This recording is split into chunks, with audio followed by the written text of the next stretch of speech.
Hello மக்களே, welcome back to our channel. நீங்கள் பார்த்துக்கொண்டே இருப்பது ராஜா பவி விலாக்ஸ். நான் உங்கள் பவித்ரா. இன்றைக்கி ஒரு குட்டியான மினி விலாக் தான் பார்க்க போகிறோம். இன்றைக்கி என்னோட பிறந்த நாள். ஸோ என்றைக்காவது ஒரு நாள் யோசிச்சிருக்கீங்களா, நம்ம தூரமாக இருக்க கோவில்லாம் ஓடி ஓடி தேடி தேடி எப்படியாவது ஒரு டைம் நாசாக பார்க்கணுன்னு பார்த்துட்டு வந்துடுவோம்.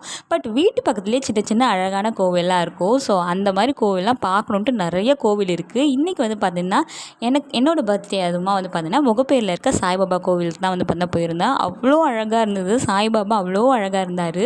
பார்த்துட்டு வெளியே வரும்போது சோன்னு மழை வந்துடுச்சு. ஸோ மறுபடியும் இன்னும் கொஞ்சம் நேரம் டைம் கிடச்சிது சாய்பாபா பார்க்க. அப்படின்னு நின்று வெளியே நின்று பார்த்துட்டு இருந்தேன். மழையை பார்த்தாச்சு, டீ குடிக்கலன்னா எப்படின்னு சொல்லிட்டு டீ கடைக்கு போயிட்டு டீ குடிச்சிட்டு இருந்தோம். அப்படியே கொஞ்சம் வந்து பார்த்தீங்கன்னா ஸ்நாக்ஸும் சாப்பிட்டாச்சு. நான் அவ்வளோவா டீ அடிக்கலாம் கிடையாது. ஒரு நாளைக்கு ஒரு டீ இல்லைனா ஒரு காஃபி குடிச்சிருவேன். நிறைய பேர் கேட்பாங்க, நீங்கள் எப்படி டீ குடிக்காமல் இருக்கீங்கன்ட்டு. அது என்னமோ தெரிலங்க, டீ எனக்கு அவ்வளோவா பிடிக்காது. ஸோ அப்படியே வந்து பார்த்தீங்கன்னா வீட்டுக்கு போயிட்டு சின்னதாக ஒரு கேக் கட்டிங் பண்ணிவிட்டு இன்றைக்கி இந்த வாட்டி பர்த்டே வந்து சூப்பராக முடிச்சாச்சு. நெக்ஸ்ட் வீடியோவில் மீட் பண்ணுறேன். டாடா.